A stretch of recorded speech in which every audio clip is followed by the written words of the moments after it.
The FEMA plans to imprison American citizens have generated a lot of interest around the country in locating the potential prison camps throughout the country. These may be facilities currently being used as prisons, such as those you saw earlier, or prisons that are being built supposedly in the name of the war on drugs, or facilities that have other uses but which could be quickly used to detain large numbers of people, such as this Amtrak facility in Beech Grove, Indiana.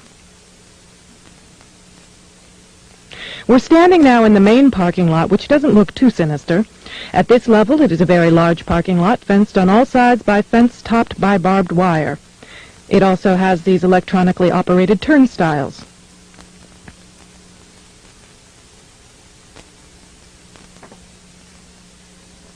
There is also a surveillance camera, just like we saw at the FEMA facility, pointing out to the parking lot, and a helicopter windsock.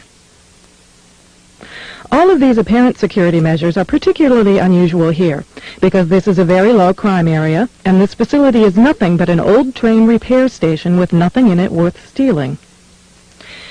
In this portion of the parking lot is a brick building, suitable for processing, next to a gate that leads right out to the railroad tracks, and all of this is contained inside a fully fenced area, now 3 layers deep in fencing at this point. This U.S. Air Force train indicates federal and military involvement. Facing the opposite direction, you can see that this area, too, is a very large fenced area with railroad track running the length of the fence and plenty of warehouses.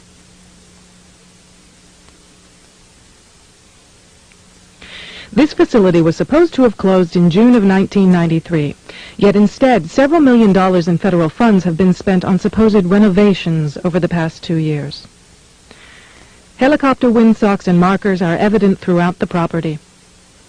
This small building is the only way into a particular fenced area. Inside this building we see more of the motion-activated detectors, electronic turnstiles, and prison bars.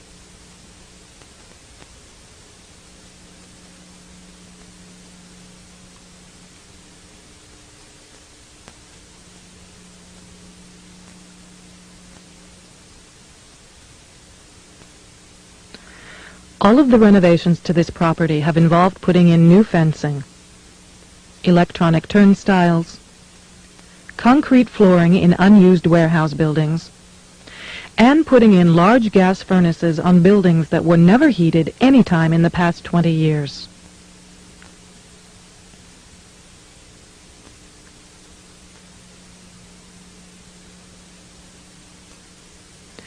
Outside this building is fencing and a cattle run section of fence, all topped by barbed wire, pointing inward, not to keep people out, but to keep people in. This was common throughout the facility, particularly the new fencing that had been erected.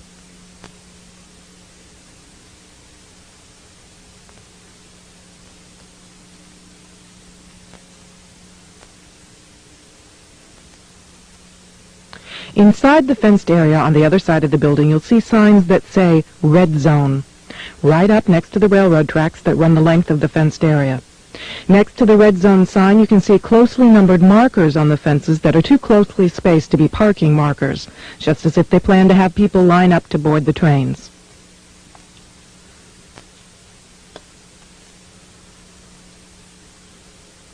Here's a helicopter marker on the power lines outside the facility, indicating expected helicopter traffic, and again, another tall radio antenna. Looking around, you can get an idea of how huge this place is and how many people it could contain in its fenced-in area. In yet another fenced area, we see a large warehouse building at the end, with the electronic turnstiles in front of it. The building is one that has a new concrete floor, and its doors and windows have all been blocked. Outside there are new gas pipes.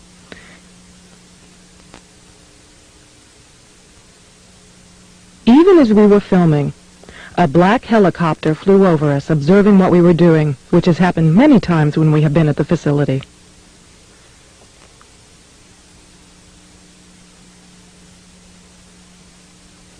The gas lines and gas pipes at the facility run the length of the buildings.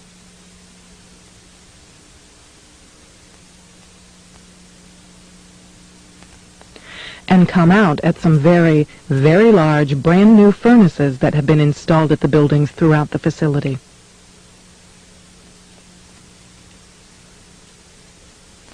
We found this crane, which has seen better days, but is plainly marked U.S. Army in the middle of the stockyard.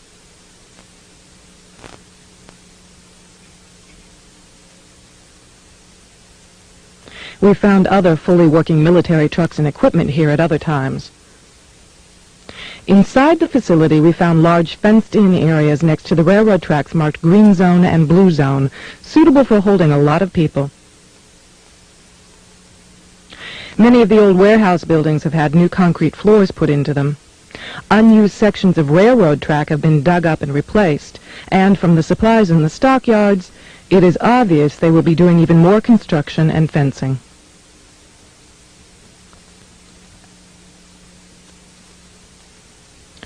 Senator Lugar of Indiana recently obtained more federal funding to renovate this facility, which is supposedly only for the repair of broken trains and where most of the buildings on the property haven't been used for years. It certainly appears they are expecting more than just broken trains.